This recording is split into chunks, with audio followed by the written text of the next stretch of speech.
I want to tell you about a moment in my kitchen. Nothing happened in it, nobody shouted, nothing kicked off, there was no crisis, and it still might be one of the most important moments of this whole journey for me. Welcome. Welcome back to the podcast. If you're new here, I'm Sammy, I'm a mum, and my daughter lives with BPD, alongside some other complex challenges. This isn't therapy, and I am not a therapist. I am someone who's walked the path, still walking it, and this is the place where we talk about the bits nobody else will. So today, I want to talk about walking on eggshells. Not the dramatic version, the quiet version. The version that happens in your own kitchen on an ordinary Tuesday. So, picture it. I'm in the kitchen, kettle's on, daughter comes in, and I'm about to say something completely ordinary, like, what you up to today? Something you'd say to anyone without even thinking. Except I didn't say it without thinking. Because before the words came out, I'd already done a full scan. Her face, her shoulders, how she'd closed the door, whether her eyes met mine. I was reading her like a weather forecast, checking which way the wind was blowing, before I even risked speaking. In my own kitchen, over something that didn't really matter. And the words came out differently, kind of smaller, kind of more careful, bit tested. And that was the moment it really landed for me. When did this become normal? When did I start checking whether it was safe to speak in my own kitchen, home? Weeks, months, years? So I'd like to be honest, my first feeling wasn't insight, it was actually grief. And a kind of shame, because I love her fiercely, and somewhere along the way, I'd also become a little careful of her, and nobody prepares you for how those two things can live in the same body at the same time. Here's what I understand now, that I didn't understand then. That scanning, it has a name. It's called hypervigilance. And it isn't a character flaw, and it isn't you being weak or dramatic. It's your nervous system doing its job.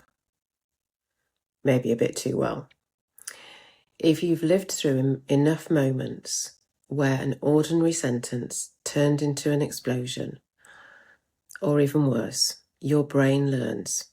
It starts running safety checks before you speak, the same way you check the road before crossing. It's protection. It's actually love, wearing armour. But here's the cost. A nervous system that's always scanning never rests. And that is why you're exhausted when you've done nothing. And that's why your shoulders live up by your ears. That's why a good day doesn't feel like a good day, because you're constantly bracing for a crash. You're not failing. Your body has just been keeping you safe for a very long time, and it is tired. So what helped? What do you actually do with this information? I'm not going to tell you to stop. You can't unsee a storm warning. But 3 things helped in our house. Firstly, naming it. Just silently in the moment, I'm scanning. That tiny bit of noticing puts a sliver of space between you and the habit. You go from being inside the fear to actually standing next to it. Secondly, checking in. I used to read her face before I spoke. Now I try to read mine first. Feet on the floor, 1 slow breath out. Where are my shoulders? Then speak. It sounds too small to matter. It isn't. A regulated mum changes the temperature of a room more than any perfect sentence ever will. And thirdly, letting the sentence be ordinary anyway. Sometimes I still say the ordinary thing in my ordinary voice, even when the forecast looks a little bit iffy. Because she deserves a mum who talks to her, not a mum who handles her. Not always. There are days for reading the room, and you know those days, but not every day.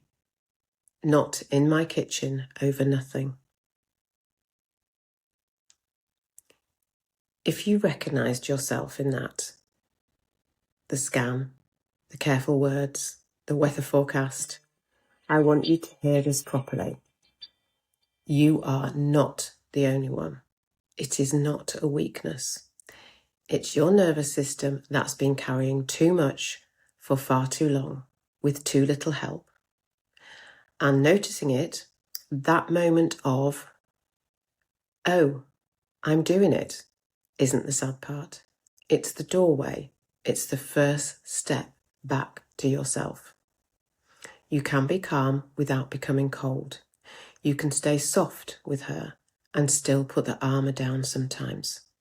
Both things are allowed. If this landed, come and find us in my free Chaos to Calm Facebook group. It's full of mums who know exactly what that kitchen moment feels like. And there is no judgment.